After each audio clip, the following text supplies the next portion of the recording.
Lahiri മഹാശയന്റെ spiritual Geetha,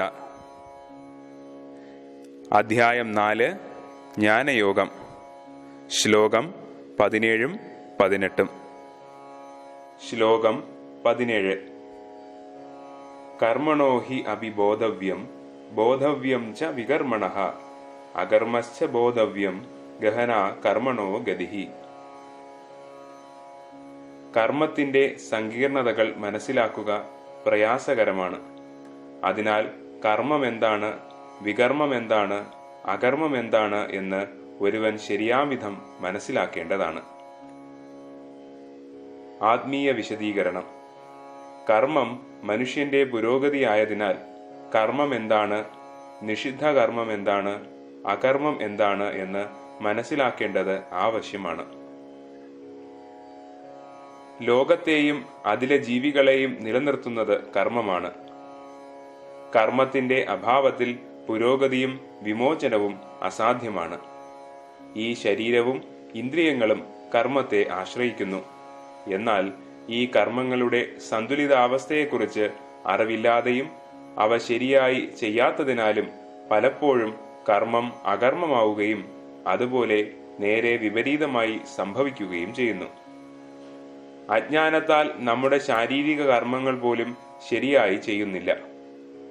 സാമാന്യമായി നാം ലൗകിക ആവശ്യകതകൾ അഥവാ അത്യാഗ്രഹത്തിനാലോ ആണ് കർമ്മം അഥവാ പ്രവൃത്തി ചെയ്യുന്നത്. അത്തരം കർമ്മങ്ങൾ മിക്കപ്പോഴും ബന്ധിക്കുന്നവയാണ്. കാമ്യകർമ്മങ്ങൾ ഫലേച്ഛയോടെയാണ് ചെയ്യുന്നത്. അങ്ങനെ അവ ബന്ധിക്കുന്നു. ആഗ്രഹത്തിനാൽ ഇത്തരം കർമ്മങ്ങൾ വീണ്ടും വീണ്ടും ആവർത്തിക്കുന്നു. ക്രമേണ അവ ഒരു ശീലമായി മാറുകയും അവ ചെയ്യാനുള്ള ആവശ്യകത അഥവാ ഇച്ഛ ഇല്ലെങ്കിൽ കൂടിയും അവ ചെയ്യാതിരിക്കാൻ കഴിയാതെയുമാകുന്നു. ഇതിലൂടെ കർമ്മം എങ്ങനെ ബന്ധിക്കുന്നു എന്ന് മനസ്സിലാക്കാൻ സാധിക്കുന്നതാണ്. ഒരു മൃഗത്തെ മെരുക്കുന്നതിലൂടെ അതിനെ നിയന്ത്രിക്കാൻ കഴിയുന്നത് പോലെ നമ്മുടെ കർമ്മബന്ധം നമ്മെ മെരുക്കുകയും അവയുടെ ഇച്ഛയ്ക്കനുസരിച്ച് നമ്മെ കൊണ്ട് കർമ്മം ചെയ്യിക്കുകയും ചെയ്യുന്നു. നമ്മുടെ ചില കർമ്മം അഥവാ പ്രവൃത്തികൾ തെറ്റാണ് എന്ന് നമുക്ക് മനസ്സിലായേക്കാം. എന്നാൽ ശീലത്താൽ നാം അവ ചെയ്യാൻ ബന്ധിക്കപ്പെട്ടിരിക്കുന്നു. മനസ്സ് കർമ്മഫലത്തെ ചിന്തിക്കുകയും ആഗ്രഹിക്കുകയും ചെയ്യുന്നത് സ്വാഭാവികമാണ്. അല്ലാത്ത പക്ഷം കർമ്മം ചെയ്യാൻ താല്പര്യം ഉണ്ടാവുകയില്ല. ഇത് ഗീതയിലെ 8-ാം അധ്യായത്തിൽ വിശദമാക്കിയിട്ടുണ്ട്. എന്നാൽ ഇപ്പോൾ നാം മനസ്സിലാക്കേണ്ടത് എന്തെന്നാൽ ഈശ്വരാർപ്പണമായി അഥവാ അദ്ദേഹത്തിനു വേണ്ടി കർമ്മം ചെയ്യാതിരുന്നാൽ ബന്ധനശക്തി നമ്മെ വിട്ടുപിരിയുകയില്ല എന്നതാണ്. ഒരു നിമിഷം പോലും മനുഷ്യന് കർമ്മം അഥവാ പ്രവൃത്തി കൂടാതെ വർത്തിക്കാൻ സാധിക്കാത്തതിനാലാണ് ഭഗവാൻ കർമ്മത്തിന്റെ ആഴത്തെക്കുറിച്ച് പറയുന്നത്. കർമ്മഗതി മനസ്സിലാക്കുക പ്രയാസമാണ്. അതിനാൽ മിക്കവാറും രാഗം, മോഹം തുടങ്ങിയവ കർമ്മത്തിന് കാരണവുമാകുന്നു. എന്നാൽ കർമ്മം, വികർമ്മം, അകർമ്മം എന്നിവയുടെ സങ്കീർണതകൾ അറിയേണ്ടത് ആവശ്യമല്ലേ? ഗുരുദേവൻ ശ്രീ ശ്യാമചരൺ ലാഹിരി കർമ്മത്തെ ഇപ്രകാരം വിശകലനം ചെയ്യുന്നു. കർമ്മഫലത്തിൽ ആഗ്രഹത്തോടെ ചെയ്യുന്ന പ്രവൃത്തി നിഷിദ്ധ കർമ്മവും ഫലത്തെ ആഗ്രഹിക്കാതെ ചെയ്യുന്നത് കർമ്മവുമാകുന്നു. ദൈവത്തിനു വേണ്ടി അഥവാ അദ്ദേഹത്തെ നേടുന്നതിനു വേണ്ടി ചെയ്യുന്ന കർമ്മം, അതായത് സാധന തുടങ്ങിയവയും അതുവഴി പരാവസ്ഥ നേടുന്നതും വികർമ്മം അഥവാ സ്വയം കർമ്മമുക്തമായ ഒരു അവസ്ഥയുമാണ് എന്ന് പറയപ്പെട്ടിരിക്കുന്നു. കർമ്മം മനുഷ്യന്റെ പുരോഗതിയായതിനാൽ അതിന്റെ വ്യത്യസ്ത ഭാവങ്ങൾ അറിഞ്ഞിരിക്കേണ്ടത് പ്രധാനമാണ്. ഇന്ദ്രിയങ്ങൾ, മനസ്സ്, ബുദ്ധി എന്നിവ ശരീരത്തിലെ പ്രാണപ്രവാഹത്താൽ സചേതനമായി നിലകൊള്ളുന്നു. പ്രാണസഞ്ചാരം അവയെ സജീവമാക്കുകയും അവ ബാഹ്യപ്രപഞ്ചത്തിൽ ചുറ്റി നടക്കുകയും ചെയ്യുന്നു. ഇക്കാരണത്താൽ പ്രാണന്റെ പ്രവർത്തനം അഥവാ ശ്വാസത്തിന്റെ സഞ്ചാരം ബാഹ്യപ്രവർത്തനമാവുകയും പ്രാണന്റെ ബാഹ്യസഞ്ചാരത്താൽ ഇന്ദ്രിയങ്ങളും മനസ്സും ഒരുപോലെ ആവുകയും ചെയ്യുന്നു. ഇപ്പോൾ ഇതും ഒരു കർമ്മം തന്നെ, എന്നാൽ അനാവശ്യമായ കർമ്മം. എന്തെന്നാൽ ഇത് ബന്ധിക്കുന്ന കർമ്മമാണ്. പുനർജന്മങ്ങൾക്കും ദുഃഖങ്ങൾക്കും കാരണമാവുകയും വ്യക്തിയെ, അതിനുപരി ആത്മാവിനെ സാക്ഷാത്കരിക്കാതിരിക്കുകയും ചെയ്യുന്നു. കാലക്രമത്തിൽ ജീവൻ ഉണരുകയും ജ്ഞാനം നേടാൻ ആഗ്രഹിക്കുകയും ചെയ്യുമ്പോൾ ഗുരുവിൽ നിന്ന് യഥാർത്ഥ കർമ്മങ്ങൾ പഠിക്കാൻ പരിശ്രമിക്കുകയും അദ്ദേഹത്തിന്റെ ഉപദേശങ്ങൾ ഭക്തിയോടെ പാലിക്കുകയും ചെയ്തുകൊണ്ട് മനസ്സ് അന്തർമുഖമാവുകയും ഇന്ദ്രിയങ്ങൾക്ക് പോലും ഭൗതിക സുഖങ്ങളിൽ താല്പര്യം കുറയുകയും ചെയ്യുന്നു. തുടർന്ന് ആത്മജ്ഞാനം ഉണരുന്നു. അതിന്റെ ഫലമായി അത്യധികം ശാന്തി ലഭിക്കുകയും ഏതൊരു കർമ്മം ബാഹ്യമായി ചെയ്താൽ കൂടിയും അത് ദൈവത്തിന് വേണ്ടിയുള്ളതോ ദൈവത്തിന്റെയോ ആയിരിക്കും. അത്തരം ആളുകൾ ചെയ്യുന്ന പ്രവർത്തനങ്ങളാണ് യഥാർത്ഥ കർമ്മം. തുടർന്ന് പ്രാണക്രിയ നിരന്തരമായി ചെയ്യുന്നതിലൂടെ മനസ്സ് സ്ഥിരത്വം പ്രാപിക്കുകയും അഥവാ വിഷയശൂന്യമാവുകയും അങ്ങനെ ഉയർന്ന നില നേടുകയും ചെയ്യുന്നു. ശരീരം, മനസ്സ്, പ്രാണൻ എന്നിവ ആത്മാവിൽ ഉറയ്ക്കുകയും സ്ഥിരപ്പെട്ടിരിക്കുകയും ചെയ്യുന്നു. ഇതാണ് ക്രിയയുടെ അവസാനത്തെ അവസ്ഥ, അതായത് കർമ്മം അഥവാ വികർമ്മം അല്ലെങ്കിൽ നൈഷ്കർമ്മ്യം. കർമ്മത്തിന്റെ ഈ അഗാധ വശങ്ങൾ മനസ്സിലാക്കാതെ ജീവിത ലക്ഷ്യം നഷ്ടമാകുന്നു. മേൽ വിവരിച്ച കർമ്മത്തെക്കുറിച്ചുള്ള വിശകലനം പൂർവാചാര്യന്മാരുടേതിൽ നിന്ന് ഒരൽപ്പം വ്യത്യസ്തമാണെങ്കിലും കർമ്മത്തിന്റെ വാസ്തവികതയുടെ അന്തസ്സത്തയിൽ യാതൊരുവിധ തെറ്റിദ്ധാരണയും ഉണ്ടാക്കുന്നില്ല. ശ്ലോകം 18. കർമ്മണ്യ അകർമ്മയഃ പശ്യേത് അകർമ്മണി ച കർമ്മയഃ സ ബുദ്ധിമാൻ മനുഷ്യേഷു സയുക്തഃ കൃഷ്ണ കർമ്മകൃത്. അകർമ്മത്തിൽ കർമ്മത്തെയും കർമ്മത്തിൽ അകർമ്മത്തെയും ദർശിക്കുന്നവൻ മനുഷ്യരിൽ ബുദ്ധിമാനും എല്ലാതരം പ്രവർത്തനങ്ങളിൽ ഏർപ്പെട്ടിരുന്നാലും അതീന്ദ്രിയമായ അവസ്ഥയിൽ നിലകൊള്ളുന്നവനുമാകുന്നു. ആത്മീയ വിശദീകരണം: വിത്തുള്ള കർമ്മം അകർമ്മവും വിത്തില്ലാത്തത് കർമ്മം അഥവാ ക്രിയയുമാകുന്നു. അത് ചെയ്യുന്നതിലൂടെ പരാവസ്ഥയിൽ ബുദ്ധിയും സ്ഥിരത്വവും നേടുന്നു. ആ വ്യക്തി ലോകത്തിൽ എല്ലാം ചെയ്തു കഴിഞ്ഞിരിക്കുന്നു. വിത്തില്ലാത്ത കർമ്മമാണ്, അതായത് ക്രിയയാണ് ഉത്തമം. എന്തെന്നാൽ അതിന് പുണ്യപാപാത്മകമായ ഫലങ്ങളില്ല. അതിനാൽ അത് ചെയ്യാത്തതിന് തുല്യമാണ്. എന്നാൽ കർമ്മത്യാഗം അല്ലെങ്കിൽ മനഃപൂർവമായ സഹനം ആഗ്രഹമില്ലായ്മ സൃഷ്ടിക്കുകയില്ല. കൂടാതെ നിഷ്കർഷിക്കുന്ന കർമ്മം ചെയ്യാതെ ഇരിക്കുന്നത് പിഴവുമാകുന്നു. എന്നാൽ ആ സമയത്ത് മമത നിലകൊള്ളുന്നതിനാൽ കർമ്മം വിത്തുള്ളതായി ഭവിക്കും. ആത്മാവ് അഥവാ ചിത്തം പവിത്രമാകാതെ കർമ്മത്തെ ഉപേക്ഷിക്കുക അസാധ്യമാണ്. എന്നാൽ പ്രാണക്രിയ എന്ന കർമ്മം ബീജമില്ലാത്ത കർമ്മമാണ് എന്ന് യോഗികൾക്ക് അറിയാം. അതിനാൽ അവർ ഈ കർമ്മം, അതായത് ഈ സാധന ചെയ്യാൻ അവരുടെ സമ്പൂർണ്ണ ശക്തി ഉപയോഗപ്പെടുത്തുന്നു. മനസ്സ് പ്രാണനുമായി ഒന്നാകുമ്പോൾ അത് പ്രാണനെ പോലെ ആഗ്രഹമില്ലാത്തതാവുകയും സ്ഥിരതപ്പെടുകയും ചെയ്യുന്നു. അങ്ങനെയുള്ള യോഗി ബാഹ്യകർമ്മങ്ങൾ ചെയ്യുന്നു എങ്കിലും അദ്ദേഹത്തിന്റെ നിസ്വാർത്ഥതയാൽ യഥാർത്ഥത്തിൽ ഒന്നും ചെയ്യാത്തതിന് തുല്യമാവുകയും അങ്ങനെ അദ്ദേഹത്തിന്റെ കർമ്മം വിത്തില്ലാത്തതും ബന്ധിക്കാത്തതുമാവുകയും ചെയ്യുന്നു. ഈ വിധത്തിലുള്ള കർമ്മം യഥാർത്ഥമായതും അത് ചെയ്യുന്നവൻ യഥാർത്ഥ യോഗിയുമാകുന്നു. സ്ഥിര മനസ്സിന് ബുദ്ധിയുള്ളതിനാൽ അദ്ദേഹമാണ് ബുദ്ധിമാൻ. അദ്ദേഹം പരാവസ്ഥയിൽ സ്ഥിതി ചെയ്യുന്നതിനാൽ അദ്ദേഹം ജ്ഞാനിയാണ്. ആത്മാവ് അതിന്റെ ജീവൽ പ്രകാശം നൽകാത്തിടത്തോളം ഇന്ദ്രിയങ്ങൾ, മനസ്സ്, ബുദ്ധി എന്നിവ അചേതനവും നിഷ്ക്രിയവുമാണ്. ഇനി ആരാണ് ഇവയുടെയെല്ലാം കർത്താവ് എന്ന് നോക്കാം. സ്വാഭിമാനമാണ് അനേകമനേകം കർമ്മങ്ങളുടെ കർത്താവ്. ആത്മാവിന്റെയും ബുദ്ധിയുടെയും ചേർച്ചയുടെ ഫലമാണിത്.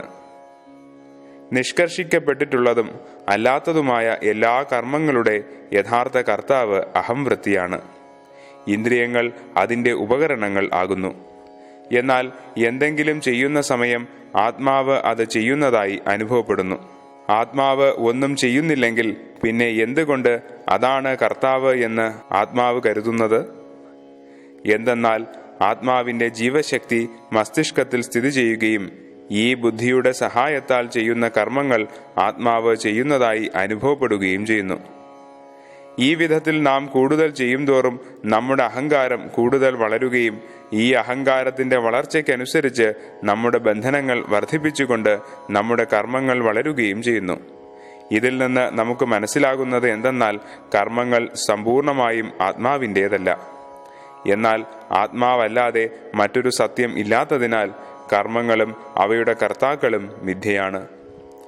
അതിനാൽ ചെയ്ത കർമ്മം ചെയ്യാത്തതിന് തുല്യമാണ്.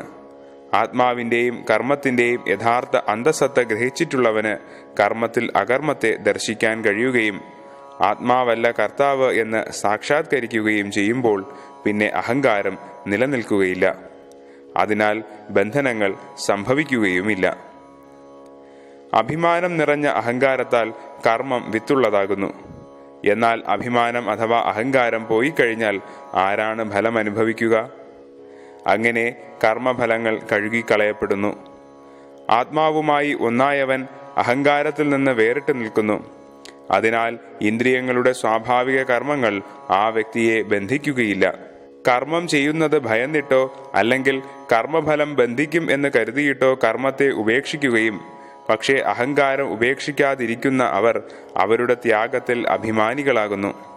അവർ തങ്ങൾ അത്യധികം ത്യാഗം ചെയ്തു എന്ന് കരുതുന്നു എങ്കിലും അഭിമാനത്താലുള്ള അവരുടെ നിഷ്ക്രിയത്വം അവർക്ക് ചിന്തിക്കാൻ കഴിയുന്നതിനുമപ്പുറം ബന്ധനമായി ഭവിക്കുന്നതാണ്. ഇപ്രകാരമാണ് ബുദ്ധിമാന്മാർ അകർമ്മത്തിൽ പോലും കർമ്മത്തെ ദർശിക്കുന്നത്.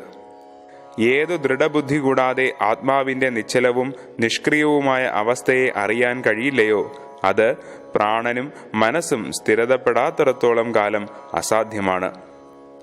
അതിനാൽ പ്രാണനെയും അതിൻ്റെ ബുദ്ധിയെയും സ്ഥിരതപ്പെടുത്തുന്നതിന് യോഗാഭ്യാസം ചെയ്യുന്നത് ഉപയോഗപ്രദമാണ്.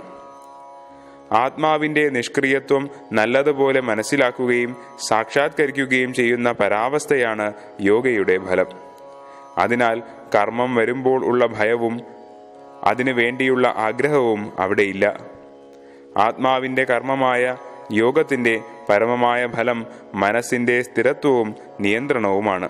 ഒന്നിനാലും മനസ്സ് പ്രേരിപ്പിക്കപ്പെടാൻ സാധ്യമല്ലാത്തതിനാൽ അതിനെ പരിശുദ്ധമായ ചിത്തം എന്ന് പറയാം. ഇത്തരത്തിൽ ഉള്ള ശുദ്ധീകരണത്തിന് ശേഷം പരാവസ്ഥ ആഴമുള്ളതും ദൃഢമുള്ളതുമായി മാറുന്നു. അപ്പോൾ മാത്രമേ ജ്ഞാനം പ്രാപിക്കുകയും ആത്മസാക്ഷാത്കാരം ലഭിക്കുകയും ചെയ്യൂ. ഇതും യോഗാരൂഢ അവസ്ഥയാണ്. ഈ അവസ്ഥയിലിരുന്ന് യോഗി ചെയ്യുന്ന കർമ്മം അഥവാ അദ്ദേഹത്തിന്റെ ഇന്ദ്രിയങ്ങൾ സ്വാഭാവികമായി ചെയ്യുന്ന കർമ്മങ്ങൾ അദ്ദേഹത്തെ ബന്ധിക്കുന്നവയല്ല. എന്തെന്നാൽ അവ വിത്തില്ലാത്ത കർമ്മങ്ങളാണ്. കാരണം അവ ആവശ്യകതയില്ലാത്ത അവസ്ഥയിൽ ഇരുന്ന് ചെയ്യപ്പെട്ടതാണ്. ഫലത്തിന് വേണ്ടി ചെയ്യുന്ന കർമ്മങ്ങൾ ഫലമണിയും. അവ നല്ലതോ ചീത്തയോ ആകാം. അവ അതേസമയം ബന്ധിക്കുന്നവയും ആയിരിക്കും. വെറുതെ ഇരിക്കുന്നത് ഇതിനുള്ള മറുപടിയല്ല.